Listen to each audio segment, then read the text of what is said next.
Welcome back to my YouTube channel. അപ്പോൾ നമ്മൾ ഇന്ന് ഡിസ്കസ് ചെയ്യാൻ പോകുന്നത് സെറ്റിൻ്റെ സീരീസ് വൈസ് ആയിട്ടുള്ള ടോപ്പിക് വൈസ് ഡിസ്കഷനിൽ ഏത് ടോപ്പിക്കായിട്ടുള്ള ബുദ്ധിസമാണ്. സോ ബുദ്ധിസം കൊണ്ടുവന്നത് ആരാണ്? ബുദ്ധൻ. സോ ബുദ്ധിസം വന്നിട്ട് ഒരു 1200 വർഷങ്ങളായിട്ടുണ്ട്. That is 600 BC to 600 AD ആണ് കാലയളവെന്ന് പറയുന്നത്. ഇതാരാണ് കൊണ്ടുവന്നത്? ബുദ്ധൻ.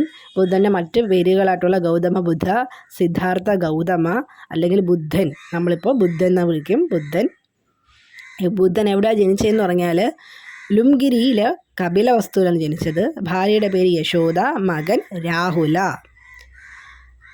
29ാമത്തെ വയസ്സിൽ വീട് ഉപേക്ഷിച്ചു. എൻലൈറ്റ്മെൻറ്റിന് വേണ്ടിയിട്ട് എവിടെയാണ് പോയത്? ബീഹാറിലെ ബോധിഗയയിൽ ബോധിവൃക്ഷത്തിൻ്റെ അവിടെ നമുക്കെല്ലാം അറിയുന്ന പോലെ ധ്യാനം ചെയ്യുകയായിരുന്നു. അപ്പോഴാണ് എൻലൈറ്റ്മെൻറ്റ് കിട്ടിയത്. എൻലൈറ്റ്മെൻറ്റ് കിട്ടിയത് 35ാമത്തെ വയസ്സിലായിരുന്നു.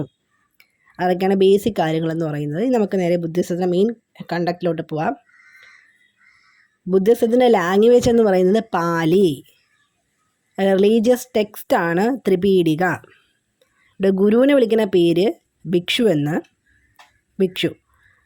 പിന്നെ ഈ ഒരു ഇനിഷ്യേഷൻ സെറമണി ഉണ്ടല്ലോ, അതിനെ വിളിക്കുന്ന പേരാണ് പബജ. ഈ പബജയിൽ 3 പ്ലഡ്ജസ് പറയും. അത് ഏതൊക്കെയാണെന്ന് നോക്കാം. I take refuge with Buddha, I take refuge with religion, I take refuge with others. ഈ 3 പ്ലഡ്ജസോട് കൂടിയാണ് പബജ, അതായത് ഇനിഷ്യേഷൻ സെറമണി സ്റ്റാർട്ട് ചെയ്യുന്നത്. ഇനിഷ്യേഷൻ സെറമണി ബുദ്ധിസ്റ്റ് വിളിക്കുന്ന പേര് പബജ എന്നും അവിടെ പക്ഷേ മുസ്ലിംസ് വിളിക്കുന്ന പേര് ബിസ്മില്ല എന്നാണ് കേട്ടോ. ഇനിഷ്യേഷൻ സെറമണിയിൽ ബുദ്ധിസത്തിന് നമ്മൾ യൂസ് ചെയ്യുന്ന വസ്ത്രം എന്ന് പറയുന്നത് യെല്ലോ കളർ ഡ്രസ്സാണ്. അപ്പോൾ യെല്ലോ കളർ വസ്ത്രത്തിലാണ് ഈ പബജ 3 പ്ലഡ്ജസോട് കൂടി സ്റ്റാർട്ട് ചെയ്യുന്നത്. നിർവ്വാണയ്ക്കാണ് ഇവിടെ ഇമ്പോർട്ടൻസ് കൊടുക്കുന്നത്. സാൽവേഷനാണ് ഇവിടെ ഇമ്പോർട്ടൻസ് കൊടുക്കുന്നത് ബുദ്ധിസത്തിൽ. പിന്നെ മൊണാസ്ട്രി, അതാണ് ഇവിടുത്തെ എഡ്യൂക്കേഷൻ സെൻറ്ററിൻ്റെ പേര്. പിന്നെ വേദിക്സിനാണ് ഇവിടെ ഇമ്പോർട്ടൻസ് കൊടുക്കുന്നത്. ഉപനിഷത്തുക്കൾ പഠിക്കുക എന്നുള്ളതിനാണ് ഇമ്പോർട്ടൻസ് ഇവർ കൊടുത്തിരിക്കുന്നത്. പിന്നെ ബുദ്ധിസത്തിന് നമുക്ക് മെയിൻ കാര്യങ്ങൾ പറയാം. 4 നോബൽ ട്രൂത്ത്, 8 ഫോൾഡ് പാത്തും. ഇത് 2 ഇമ്പോർട്ടൻ്റ് ആണ് ബുദ്ധിസത്തിൽ. അതിൽ നമുക്ക് 4 നോബൽ ട്രൂത്ത്സ് എന്തൊക്കെയാണ് നമുക്ക് നോക്കാം. 4 ദ ട്രൂത്ത് ഓഫ് സഫറിങ്, ജീവിതമാണ് ദുഃഖം, അല്ലെങ്കിൽ ജീവിതം എന്നത് ദുഃഖമാണ്. 2ാമത്തത് the truth of the cause of suffering, ആഗ്രഹങ്ങളാണ് ദുഃഖത്തിൻ്റെ കാരണം. 3ാമത്തത് the truth of the end of suffering, ആഗ്രഹങ്ങൾ നിഷേധിച്ചാൽ അല്ലെങ്കിൽ ആഗ്രഹങ്ങൾ ഇല്ലാതായാൽ ദുഃഖം ഒഴിയും. The truth of the path that frees us from suffering, ദുഃഖം ഇല്ലാതാക്കാൻ നിർവ്വാണ മാർഗം സഹായിക്കും, അല്ലെങ്കിൽ നിർവ്വാണ മാർഗത്തിലൂടെ നമ്മുടെ ദുഃഖം ഇല്ലാതാകും. ഇതാണ് 4 നോബൽ ട്രൂത്ത്സ് എന്ന് പറയുന്നത്. ഇനി അടുത്തത് 8th ഫോൾഡ് പാത്ത്. 8 കാര്യങ്ങൾ നമ്മൾ ജീവിതത്തിൽ ചെയ്താൽ നമുക്ക് ഒരു എൻലൈറ്റ്മെൻറ്റ് കിട്ടുമെന്നാണ് ബുദ്ധിസത്തിൽ പറയുന്നത്. അതിൽ 8 ഫോൾഡ് പാർട്സ് ഏതൊക്കെയാണെന്ന് നോക്കാം. 1ാമത്തത് റൈറ്റ് അണ്ടർസ്റ്റാൻഡിങ്, ശരിയായ വിശ്വാസം. 2ാമത്തത് റൈറ്റ് തോട്ട്, ശരിയായ പ്രതിജ്ഞ. 3ാമത്തത് റൈറ്റ് സ്പീച്ച്, ശരിയായ സംസാരം. 4ാമത്തത് റൈറ്റ് ആക്ഷൻ, ശരിയായ കർമ്മം. 5 റൈറ്റ് ലൈവ്ലിഹുഡ് അല്ലെങ്കിൽ ലൈവ്ലിഹുഡ്, ഓക്കെ, അതായത് ശരിയായ ജീവിതം. 6 റൈറ്റ് എഫേർട്ട്, ശരിയായ പരിശ്രമം. 7 റൈറ്റ് മൈൻഡ്ഫുൾനെസ്, ശരിയായ ചിന്ത. 8 റൈറ്റ് കോൺസെൻട്രേഷൻ. സോ ഇതാണ് 8th ഫോൾഡ് പാത്ത് എന്ന് പറയുന്നത്. ശരിയായ വിശ്വാസത്തിലൂടെ, ശരിയായ പ്രതിജ്ഞയിലൂടെ, ശരിയായ സംസാരത്തിലൂടെ, ശരിയായ കർമ്മത്തിലൂടെ, ശരിയായ ജീവിതത്തിലൂടെ, ശരിയായ പരിശ്രമത്തിലൂടെ, ശരിയായ ചിന്തയിലൂടെ, ശരിയായ ഏകാഗ്രതയോടുകൂടി നമുക്ക് എൻലൈറ്റ്മെൻറ്റ് കിട്ടും. പിന്നെ ബുദ്ധിസത്തിൻ്റെ മെയിൻ ഒരു കാര്യം എന്ന് പറഞ്ഞാൽ ഇവിടെ ദൈവത്തിനെ കുറിച്ചൊന്ന് മെൻഷൻ ചെയ്യുന്നത്. There is no mention of God. പിന്നെ ബുദ്ധിസത്തിൽ ഏറ്റവും കൂടുതൽ എംബസൈസ് ചെയ്തിരിക്കുന്നത് കർമ്മയിലാണ്. ഓക്കെ, കർമ്മ. 2 രീതിയിലാണ് ഇവിടെ എഡ്യൂക്കേഷൻ എന്ന് പറയുന്നത്. 2 types, മോങ്സ് പിന്നെ ഭിക്ഷൂസ്. അതായത് ഒരു ഗ്രൂപ്പുകളായിട്ട് സംഘം ചേർന്നിട്ട് പഠിക്കും.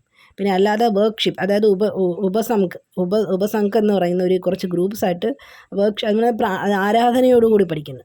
2 രീതിയിലാണ് ഇവിടെ പഠിക്കുന്നത്. ഒന്ന് ഗ്രൂപ്പായിട്ട് പോയി മോങ്സിൻ്റെ കൂടെ പഠിക്കുന്നു. പിന്നെ ഒന്ന് വർക്ക്ഷിപ്പ്, ഈ ആരാധനയോടുകൂടി ഉപസംഘം എന്ന ഒരു രീതിയിൽ പഠിക്കുന്നു. ബുദ്ധിസത്തിൻ്റെ എയിംസ് ഓഫ് എഡ്യൂക്കേഷൻ എന്ന് പറയുന്നത്, അല്ലെങ്കിൽ aims of education of Buddhism എന്ന് പറയുന്നത് all round development of personality. അത് ഫിസിക്കൽ, മോറൽ, മെൻ്റൽ, ഇൻ്റലക്ച്വൽ പിന്നെ ഓവറോളായിട്ടുള്ള എല്ലാ ഡെവലപ്മെൻറ്റും ഒരു വ്യക്തിയുടെ മൊത്തം ഡെവലപ്മെൻറ്റിനെ സഹായിക്കുന്നു. Formation of character, religious education, അതായത് ബുദ്ധിസം, ഒരു മതപരമായ ഒരു എഡ്യൂക്കേഷനാണ് ബുദ്ധിസം എന്ന് മെയിൻലി പറയുന്നത്. ദെൻ എയിംസ് ഓഫ് എഡ്യൂക്കേഷൻ തന്നെ പറയാൻ പറ്റുന്ന കാര്യമാണ് ഈ നമ്മൾ പറഞ്ഞു മോങ്സ്, ഭിക്ഷൂസിൻ്റെ ഗ്രൂപ്പ്സ് സംഘത്തിലൂടെ പിന്നെ വർക്ക്ഷോപ്പ് എന്ന ഉപസംഘത്തിലൂടെ പഠിക്കുന്നതെന്ന് പറഞ്ഞു രണ്ട് രീതിയിൽ. അപ്പോൾ അധ്യാപകൻ ഇതിലെവിടെയെങ്കിലും അധ്യാപകൻ മരിക്കുകയോ അല്ലെങ്കിൽ ബുദ്ധിസത്തിന് എതിരായിട്ട് ഈ മൊണാസ്ട്രികളിൽ ആരെങ്കിലും പ്രവർത്തിച്ചാലോ അല്ലെങ്കിൽ കുട്ടികൾ പ്രവർത്തിച്ചാലോ അത് മൊത്തം ആ എൻ്റയർ ടീമിനെയും ആ ഒരു മോങ്കിനെയും ആ കുട്ടീനെയും അല്ലെങ്കിൽ കുട്ടികളെയും ആ ഒരു എൻ്റയർ ഗ്രൂപ്പിനെയും അവർ പുറത്താക്കും. ഇനി ആഫ്റ്റർ പബജയിൽ സ്റ്റുഡൻറ്റിന് വിളിക്കുന്ന പേരാണ് ഷർമാൻ. ഓക്കെ, ആഫ്റ്റർ പബജ സ്റ്റുഡൻറ്റിന് വിളിക്കുന്ന പേരാണ് ഷർമാൻ. വേദിക് പീരിയഡിൽ എന്തായിരുന്നു, അതായത് പഠിക്കുന്ന സമയത്ത് എന്തായാലും ദ്വിജനായിരുന്നു. അതായത് നമ്മുടെ പബജ ടൈമിൽ, അത് ഇനിഷ്യേഷൻ സെറമണി ടൈമിൽ ആരായിരുന്നു കുട്ടീനെ വിളിക്കുന്ന പേര്? ദ്വിജൻ എന്നായിരുന്നു. ഓക്കെ, പക്ഷേ ഇവിടെ പബജ കഴിഞ്ഞു, വിദ്യാഭ്യാസം കഴിഞ്ഞു, ആ കുട്ടി വിളിക്കുന്ന പേരെന്താണ്? ഷർമാൻ. ഇനി ഉപസംഹാദ സെറമണി, അതായത് ഫൈനൽ ഓർഡിനേഷനാണ് ഉപസംപാദ സെറമണി.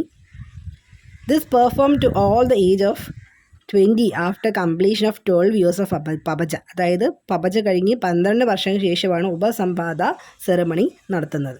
അതാണ് ഫൈനൽ എന്ന് പറയുന്നത്. ഇനി what is the role of teacher here? Full റെസ്പോൺസിബിലിറ്റിയാണ്, ടീച്ചർക്ക് ഫുൾ റെസ്പോൺസിബിലിറ്റിയാണ് ഉള്ളത്. ബെഗ്ഗിങ്, ഭിക്ഷാടനമാണ് ഇവിടെ മെയിൻ ഒരു കാര്യം പറയുന്നത്. ടീച്ചർ എന്ന് പറയുന്നത് സ്പിരിച്വലും ഇൻ്റലക്ച്വലുമാണ്. ഇവിടെ ടീച്ചർ എന്ന് പറയുന്നത് കുട്ടിയുടെ അല്ലെങ്കിൽ സ്റ്റുഡൻസിൻ്റെ ഇൻ്റലക്ച്വൽ ഫാദർ എന്നാണ് വിളിക്കപ്പെടുന്നത്. ഇനി കരിക്കുലം എന്താണ് ബുദ്ധിസത്തിലെ കരിക്കുലം എന്ന് പറയുന്നത്?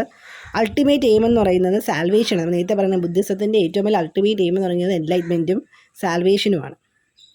ഇനി ഏതൊക്കെ സബ്ജക്ട്സ് പഠിപ്പിച്ചു എന്ന് വെച്ചാൽ accountancy, sketching, medicines, surgery, printing of cloth, അങ്ങനെ ഒട്ടുമിക്ക എല്ലാ ഏരിയാസും പിന്നെ വിദ്യാഭ്യാസത്തിൽ കരിക്കുലത്തിൽ അവർ ഉൾപ്പെടുത്തിയിട്ടുണ്ട്. ഇനി മെത്തേഡ്സ് ഓഫ് ടീച്ചിങ് എന്ന് പറയുന്നത് 5 വേസ് ഓഫ് ടീച്ചിങ് ആണുള്ളത്. അവിടെ എന്താണെന്ന് പറയും, മെത്തേഡ്സ് ഓഫ് ടീച്ചിങ്ങിൽ as well as mental and moral ഡെവലപ്മെൻറ്റിന്, അതായത് നമ്മൾ നേരത്തെ പറഞ്ഞ കണക്ക് ഓവറോൾ ഡെവലപ്മെൻറ്റ് ഓഫ് എ പേഴ്സണാലിറ്റിയാണ് ഇവർ ഫോക്കസ് ചെയ്യുന്നത്.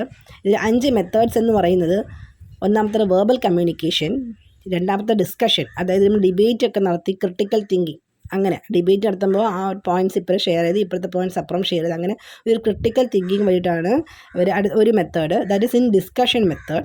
മൂന്നാമത്തെ ലോജിക്കൽ ആർഗ്യുമെൻറ്റ്സ്. 4 കോൺഫറൻസ്, അതൊരു ഫുൾ മൂൺ ഡേയിൽ ഇവർ കോൺഫറൻസ് ഒക്കെ നടത്തും. അത് മന്ത്ലി ഫസ്റ്റോ അങ്ങനെയൊക്കെയുള്ള ദിവസങ്ങളിലും പിന്നെ ഫുൾ മൂൺ ഡേയിലും ഇവർ ഇതിനൊക്കെ കോൺഫറൻസ് ഒക്കെ നടത്തി ഡിസ്കഷൻസ് ഒക്കെ നടത്തി അങ്ങനെ ടീച്ചിങ് നടത്തുന്നു. ഇനി 5ാമത്തെ മെഡിറ്റേഷൻ, അതാണ് ബുദ്ധിസത്തിൻ്റെ മെയിൻ കാര്യം, മെഡിറ്റേഷൻ തന്നെയാണ്. So verbal communication, discussion, logical arguments, conference, meditations are the 5 different methods of teaching in Buddhism. പിന്നെ മെയിൻ കാര്യം എന്ന് പറഞ്ഞാൽ വുമൻ എഡ്യൂക്കേഷനെ കുറിച്ച് ഒന്നും, അതായത് നോ വിമൻ എഡ്യൂക്കേഷൻ, ബുദ്ധിസത്തിൽ എവിടെയും വിമൻ എഡ്യൂക്കേഷനെ കുറിച്ച് പ്രതിപാദിക്കുന്നില്ല. So that is all about the Buddhism. ബുദ്ധിസത്തിൽ Pali, Tripitaka, bhikshu, initiation ceremony pabbajja, yellow dress അതിനെ വിളിക്കുന്ന പേരാണ്, കുട്ടീനെ അപ്പോൾ വിളിക്കുന്നത് ദ്വിജൻ. അത് കഴിഞ്ഞ് പബജ, അതായത് ഫുൾ അത് 20 വർഷത്തെ കാലയളവിന് ശേഷം പബജ കഴിഞ്ഞു നമ്മൾ കുട്ടീനെ ഉപസംഹാര സെറമണിയിൽ കൊണ്ടുവരും. അപ്പോൾ പബജ കഴിഞ്ഞപ്പോൾ ആ കുട്ടി വിളിക്കുന്ന പേരാണ് ഷർമാൻ. റോൾ ഓഫ് ടീച്ചർ എന്ന് പറയുന്നത് ഇൻ്റലക്ച്വൽ ഫാദറാണ്. കരിക്കുലം എന്ന് പറയുന്നത് ഓവറോൾ എല്ലാ മേഖലയും പഠിപ്പിച്ചിട്ടാണ് വിടുന്നത്. എയിംസ് എന്ന് പറയുന്നത് ഫുൾ, അതായത് ഒരു കുട്ടിയുടെ അല്ലെങ്കിൽ പേഴ്സണാലിറ്റി ഓവറോൾ ഡെവലപ്മെൻറ്റാണ്.